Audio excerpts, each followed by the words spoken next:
आघाडीचा जय हो।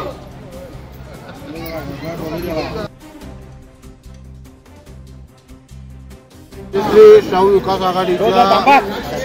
बॅनर खाली या कुरुंदवाड शहरातल्या सगळ्याच पक्षाच्या सगळ्या गटाच्या लोकांना एकत्रितपणानं करून या शहराचा विकास गेली 40 वर्ष रखडलेला ह्या शहराच्या विकासासाठी म्हणून आणि 2 नद्या ह्या गावच्या उसाला असताना त्या गावची कोरड अजून ह्या गावामध्ये पाणी येत नाही। हे खऱ्या अर्थानं या गावचं दुर्दैव असं म्हणावं लागेल। त्यासाठी म्हणून येणाऱ्या काळामध्ये राजश्री शाहू विकास आघाडीच्या नेतृत्वाखाली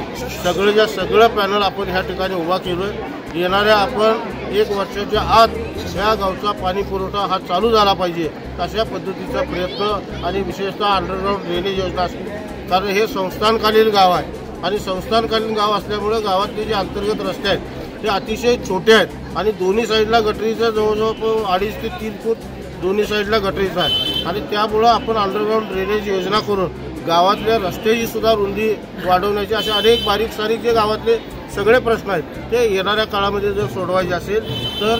या सगळ्या कामासाठी म्हणून हे विकासात्मक नेतृत्व या गावाला खऱ्या अर्थानं देण्याची गरज आहे आणि ते डांगे वहिनींच्या नेतृत्वाखाली राजश्री शाहू विकास आघाडीनं देण्याचा प्रयत्न केला आहे। माझी कुरुंदवाडच्या जनतेला कळकळीचं माझं आव्हान आहे की एकंदरीत आजपर्यंत चालू असलेल्या गावच्या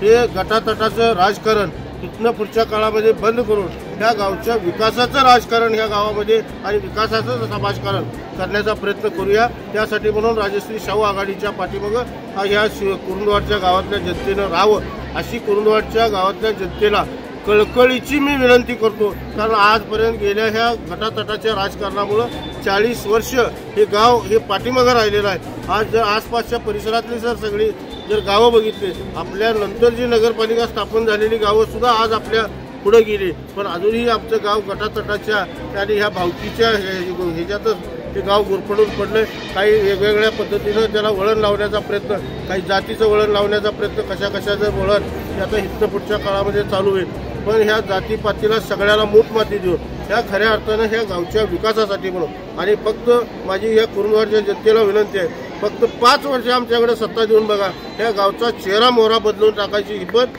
ही जबाबदारी घेऊन आम्ही ह्या शाहू आघाडीचे सर्व उमेदवार जे उभे केलेले आहेत त्याला जनतेनं साथ द्यावी एवढी जनतेला कळकळीची विनंती। शिरोळ तालुक्याचे लाडके आमदार आदरणीय राजेंद्र पाटील यड्रावकर साहेब यांच्या नेतृत्वाखाली आम्ही राजश्री शाहू विकास आघाडीच्या माध्यमातून ह्या कुरुंदवाड नगर परिषदेची चालू निवडणूक लढवत आहोत। मी सर्व जनतेला आत्ताच साहेबांनी सांगितलं की खरोखर सगळे गटतट आपल्यातील मतभेद बाजूला ठेवूया आणि संपूर्णपणे या राजश्री शाहू विकास आघाडीला फक्त आणि फक्त तुमचं अनमोल मत गावच्या विकासासाठी आणि तुमचं एक मत या गावचा चेहरा मोहरा बदलू शकतं आणि आमच्यावरती आणि साहेबांच्या नेतृत्वावरती कर्तृत्वावरती तुम्ही सर्वांनी विश्वास ठेवावा आणि आमच्या पाठीशी तुम्ही खंबीरपणे उभं राहावं आणि 21/21 आमच्या सर्व उमेदवारांना तुम्ही प्रचंड मतांनी विजयी करावं अशी मी आपल्या सर्वांना विनंती करतो।